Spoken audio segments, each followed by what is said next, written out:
सुबह के अभी 6:01 हो रहा है, लगभग 6:05 या 10 मिनट में चौखंबा पीक पे सनराइज हो जाएगा, जो इस पूरे ताल को और भी खूबसूरत बना देते हैं। 5 दिन का ये ट्रैक हमारा रहा, बड़ा मस्त रहा। इस ट्रैक पे बहुत सारी चीज़ें देखने को मिली। मुझे यहाँ से निकलना है सारी के लिए, अब अपना रास्ता अकेले ही तय करना है मुझे। यहाँ से अपना पुराना घर और अपना नया घर भी दिख रहा है।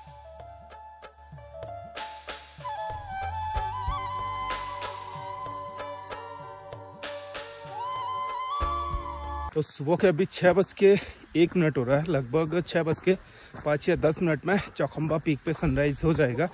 और हम लोगों का कल स्टे हुआ था, वो हुआ था देवरिया ताल में। बाकी अभी देवरिया ताल में अभी सनराइज हुआ नहीं है, और बाकी ठीक सामने के साइड में चौखंबा पीक है। अब बड़े मज़े से चौखंबा पीक के नज़ारे देखते हैं भाई। चलिए एक और ब्लॉग की शुरुआत कर लेते हैं। मेरा नाम है सुजाने की स्वागत करता हूँ देवभूमि उत्तराखंड के इन खूबसूरत पहाड़ों से। आज के ब्लॉग की शुरुआत हो रही है देवरिया ताल से। बाकी इंतजार है हमें इन बर्फीली चोटियों पे सनराइज का।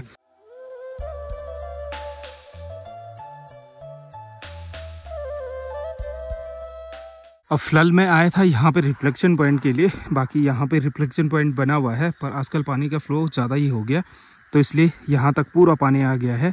नहीं तो अदरवाइज़ ना यहाँ सामने तक रिफ्लेक्शन पॉइंट पे बैठने के लिए या वहाँ पे रील्स वगैरह वीडियोस वगैरह शूट करने के लिए हो जाता है। बाकी यहाँ से नज़ारे कुछ इस टाइप से दिखते हैं पूरे देवरिया ताल के। बाकी चौखंबा पीक पे धूप तो लग चुकी है, सनराइज़ की पहली किरण आ चुकी है। तो जैसे ही यहाँ मेडोज़ में भी आ जाएगी, देवरिया ताल में भी आ जाएगी, उसके बाद हम लोग भी निकल जाएंगे वापसी, जहाँ हमारा स्टे है वहाँ पे निकल जाएंगे। बाकी सामने की चोटियों पे धूप लग चुकी है, चौखंबा पीक पे भी हल्की सी धूप की किरणें लग चुकी हैं।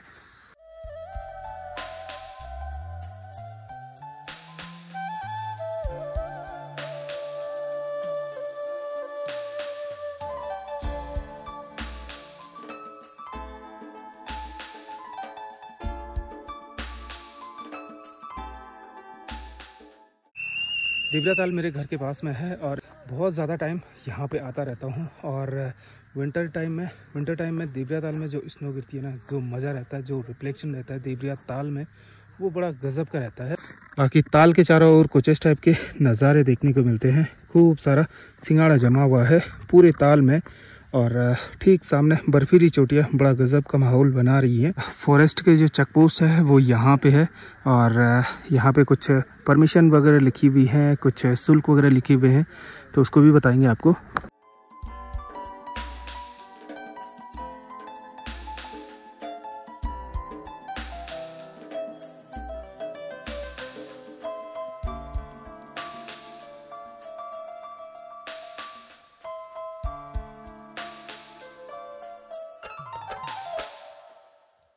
कल हम लोग जो ट्रैक करके देवरिया ताल में वापसी आए हैं, तो ये सामने है टिंगरी बुग्याल। यहाँ से हम लोग ऊपर चढ़े थे और इस वाले टॉप गए थे। ये है विसुड़ी ताल का टॉप। बाकी वापसी हम लोग देवरिया ताल पहुँच गए थे इस वाले साइड से। यहाँ बैक साइड से निकले और यहाँ से इधर आ गए थे।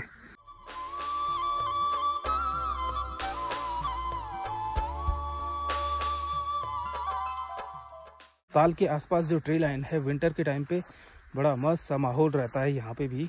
लेक के आसपास एक घना सा जंगल है, जिसमें बांज, मोरू, खुरसू, बहुत सारे पेड़ हैं, जो इस पूरे ताल को और भी खूबसूरत बना देते हैं भाई। बाकी इस वाले साइड से सनराइज देवरिया ताल में भी होने ही वाला है।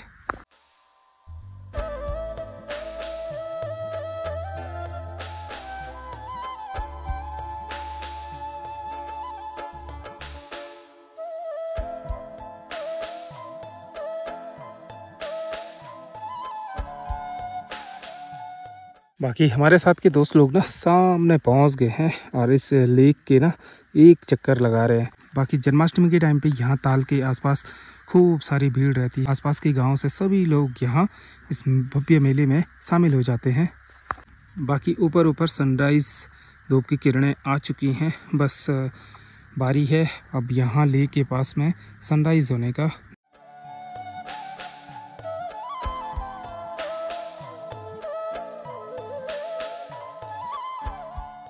बहुत बढ़िया भाई, मजा है। हर दिन कुछ ना कुछ नया दिख रहा है सनराइज में। बढ़िया बढ़िया। आज तो और भी बड़ा ताल दिखा हमें ज़्यादा। और ताल में बड़ी बड़ी मछलियाँ, छोटी भी थी बड़ी भी। बढ़िया बढ़िया, गजब, मज़ा आ गई भाई। यहाँ से भी निकलते हैं लगभग हम लोग ना 6 बजे के करीब यहाँ पे पहुँच गए थे। सनराइज भी हो गया, मस्त करके धूप भी लग रही है। जैसे धूप बढ़ेगी वैसे वैसे पहाड़ों पे ना कोहरा और ज़्यादा घना होता जाएगा, धुंध बढ़ती जाएगी। बाकी अभी रिफ्लेक्शन है नीचे पानी में, बड़ा गजब का लग रहा है। फिलहाल निकलते हैं हम लोग भी अपने होटल पे जहाँ पे स्टे किया है वहाँ पे निकलते हैं। थोड़ी देर में ब्रेकफास्ट वगैरह करते हैं, फिर निकलते हैं अपने अपने घर के लिए। बाकी मेरा जो डेस्टिनेशन पॉइंट है वो है सारी, और सारी से नीचे मैं पैदल निकल जाऊँगा। बाकी ये लोग ना यहाँ से आगे निकल जाएंगे। बाकी ये रही भाई यहाँ पे फॉरेस्ट चौकी।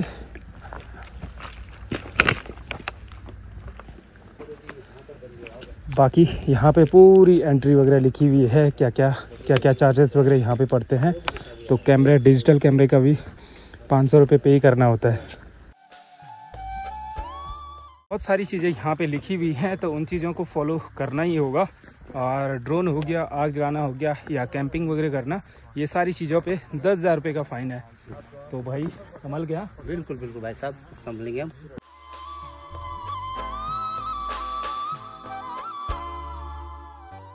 फिलहाल टाइम 8:27 हो गया है। हम लोगों का ब्रेकफास्ट करने का टाइम भी हो गया है। बाकी ब्रेकफास्ट करते हैं, फिर निकलते हैं अपने घर के लिए। मुझे निकलना है इधर वाले रास्ते से ठीक नीचे सारी विलेज में, और उसके बाद अपने गांव दैड़ा के लिए। और बाकी यहाँ से ठीक सामने के गांव भी दिखने लगे हैं, और इधर के साइड है सारी ग्वाड़।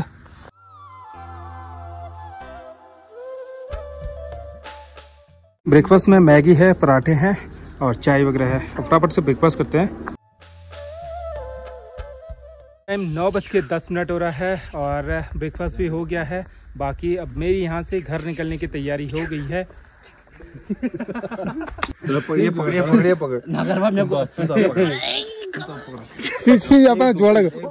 इनकी मजाक मस्ती तो चलती रहेगी, क्योंकि अब सभी को घर निकलना है। 5 दिन का ये ट्रैक हमारा रहा, बड़ा मस्त रहा। इस ट्रैक पे बहुत सारी चीज़ें देखने को मिली जो मैंने सोची ही नहीं थी। और सभी लोगों ने फिर से सोच लिया होगा, शायद से सोच लिया होगा इस टाइम पे कि एक बार फिर से हम कहाँ रास्ता भटक पंचे से मारना। पर एक चीज रही, सेफली पहुंच गए। इस बारी कोई ज्यादा वो नहीं हुआ, क्या दिक्कत नहीं हुई। बहुत बढ़िया रहा ट्रैक, अलग ही एक्सपीरियंस रहा इस ट्रैक का, मजेदार भी है। इससे पहले के लगभग 2 ट्रैक हमारे बिल्कुल वैसे ही हो गए। मतलब मननी पे तो खैर आप लोगों को पता है कि पाँव पे चोट लगी थी, और उस वजह से सभी को वापसी आना पड़ा। फिर हम लोग गए दयारा बुग्याल, वहाँ भी फिर वैसे ही हो गया। और इस बारी के ट्रैक में मैं मतलब पहले ही अपना जो प्रिपरेशन था वो बिल्कुल ऐसे करके जा रखा था कि कहीं पे कोई भी दिक्कत ना हो मेरी वजह से, क्योंकि मुझे पता था अगर इस ट्रैक पे अगर कुछ भी मेरे साथ होता तो सच में गालियाँ पड़नी थी इस बारी तो। और मेरा रास्ता है यहाँ से। अब मुझे यहाँ से अकेले ही सफ़र करना है सारी विलेज और अपने गाँव तक। और बाकी ये 4 लोग जाएंगे साथ में यहाँ से गिरिया मनसूना होके। ठीक है, ठीक है, जल्दी ट्रैक पे जी। नेक्स्ट बहुत जल्दी मिलेंगे, शादी में मिलेंगे ब्रो, मिलते हैं ब्रेक के बाद। ठीक, मैं भी निकलता हूँ यहाँ से घर के लिए। बाकी आलोक भाई ये लोग यहाँ से गिरिया के लिए निकल जाएंगे। बाकी कल का जो स्टे हुआ था वो हुआ था हमारा सोहन भाई की शॉप पे, और ठीक यहीं रास्ते के बगल में है।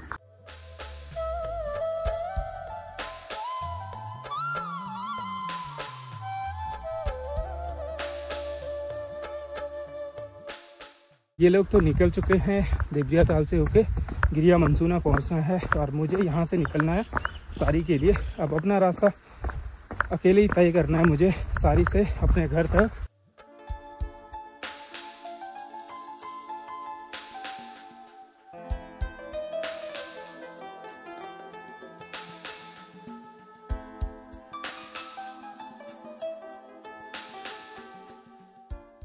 जैसे मैं देवरिया ताल से नीचे आया तभी तक मुझे दीवान भाई मिल गए, और आते ही बुरास का जूस दे दिया है। ये जो कॉटेज का नाम है वो है पंच केदार एडवेंचर कैंप, और इधर के साइड कैंप साइड है। और बाकी ठीक कैंप साइड के बगल में देखिए कितने मस्त करके फूल वगैरह लगाए हुए हैं। जो गार्डन है वो बड़ा मस्त सा बनाया हुआ है।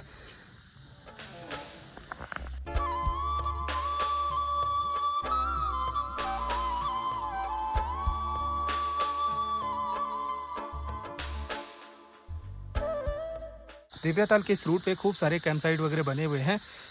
अगर आप लोग रात के टाइम पे यहाँ पे ट्रैक वगैरह करते हो तो आप लोगों को रहने की व्यवस्था मिल जाएगी।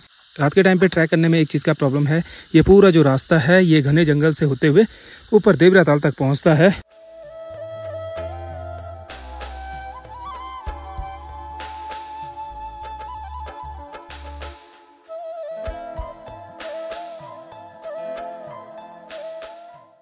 सारी गांव से देवरा ताल का ट्रैक करने के लिए खूब सारे सैलानी आते हैं। कभी कभार तो ना सामने तक जगह नहीं होती है गाड़ी वगैरह लगाने की। सारी गांव एक खूबसूरत सी जगह पे बसा हुआ एक सुंदर सा गांव है, बड़ा मस्त सा है भाई। आजकल लोगों ने पूरी जो खेती है ना, खेतों से अपनी जो फसल वगैरह है, धान वगैरह है, मंडवा वगैरह सारा निकाल दिया है। आजकल पूरे खेत खाली खाली से लगने लगे हैं। सारी से चोपता है लगभग 17 से 18 किलोमीटर। बिल्कुल पास में है चोपता के सारी विलेज। सारी विलेज विंटर के टाइम पे पूरा स्नो से कवर्ड रहता है। सारी से देवरा ताल के रास्ते पे एक शिव टेम्पल भी है। यहाँ पे लोग श्रावण माह में जल वगैरह चढ़ाने के लिए आते हैं। अब मैं भी ना बस गांव के पास में पहुँचने ही वाला हूँ और देखता हूँ अगर मुझे गाड़ी वगैरह मिलेगी तो मैं गाड़ी से निकल जाऊँगा, नहीं तो फिर मुझे सारी से भी पैदल ट्रैक करना होगा अपने घर तक।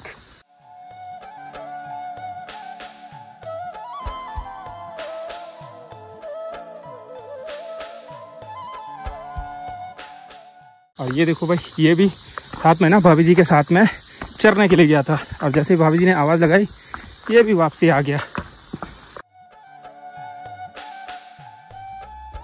पूरे देवरा ताल में जो सामान वगैरह जाता है ना, जो बैग वगैरह हो गया या खाने पीने का जो सामान है ना, वो इन घोड़े खच्चरों से जाता है। इसलिए वहाँ पे थोड़ा बहुत जो चार्जेस होते हैं ना वो बढ़ जाते हैं। अब जो पानी का बोतल है वो 20 का 25 में मिल जाता है, 30 में मिल जाता है, तो चार्जेस तो खैर बढ़ना ही है। यहाँ घोड़ी खच्चर वो सामान को ले जाएंगे तो उसका चार्ज तो बढ़ना ही है। मैं भी नीचे रोड में पहुँच गया हूँ, बाकी अब फटाफट से चलते हैं।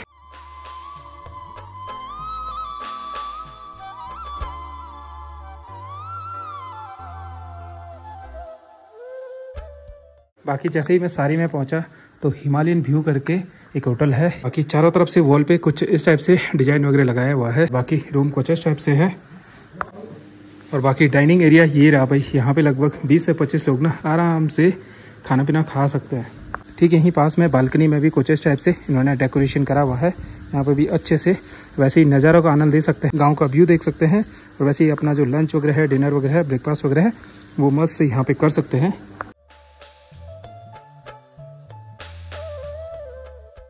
बाकी जूस वगैरह भी पी लिया है, अब मैं भी निकलता हूँ घर के लिए। बाकी भैजी की दुकान यहाँ पे है और सामने पे हिमालयन व्यू करके होटल है। सारी मार्केट ये रहा। अब मुझे यहाँ से गांव के रास्ते से होकर नीचे निकलना है।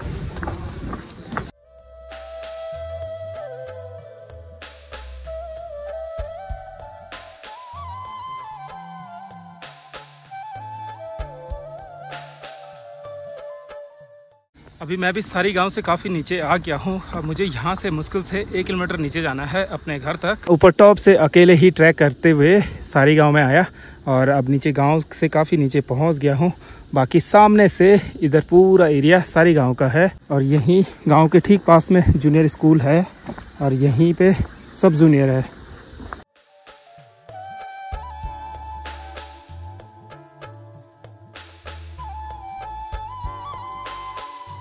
मैं बिस्कुट जाएंगे। हाँ बिस्कुट जाएंगे। बिस्कुट हाँ क्या ना ना तंजर घूमगा। हाँ घूमगा। हाँ सारी से मेरे घर की दूरी लगभग 1-1.5 किलोमीटर है, ज़्यादा दूर नहीं है। अगर मैं सारी से नीचे घर तक पैदल जाऊँ ना तो मुश्किल से 15-20 मिनट में पहुँच सकता हूँ।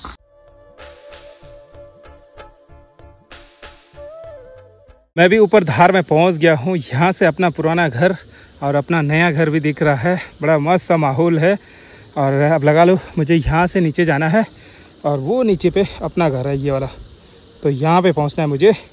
बाकी सामने पूरी चोपता वैली है कि इस वाले रास्ते पे सिर्फ एक ही चीज़ का डर है, सांप वगैरह का। और बाकी बड़ी बड़ी सी घास है, इस घास में कहीं सांप न दिख जाए भाई। एक अच्छी बात यह है कि जिनका ये घास है ना, उन्होंने यहाँ पे पूरा रास्ता बना रखा है। रास्ते के बीच से ना जो बड़ी सी घास है वो कट कर रखी है। इसमें 2 चीज़ों का फ़ायदा है, एक तो घास ख़राब नहीं होगी, दूसरा जो आने जाने वाला होगा उसके लिए भी रास्ता बिल्कुल क्लियर मिलेगा।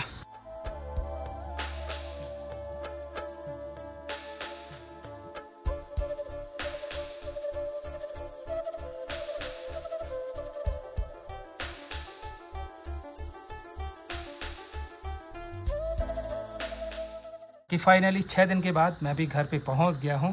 घर पे आने की खुशी अलग ही होती है भाई। चौक में भी यहाँ पे जो राजमा वगैरह है, इधर मिर्च वगैरह, ये सारी चीज़ें सुखाने के लिए डाली हुई हैं क्योंकि धूप ना बड़ी तेज़ सी हो रही है।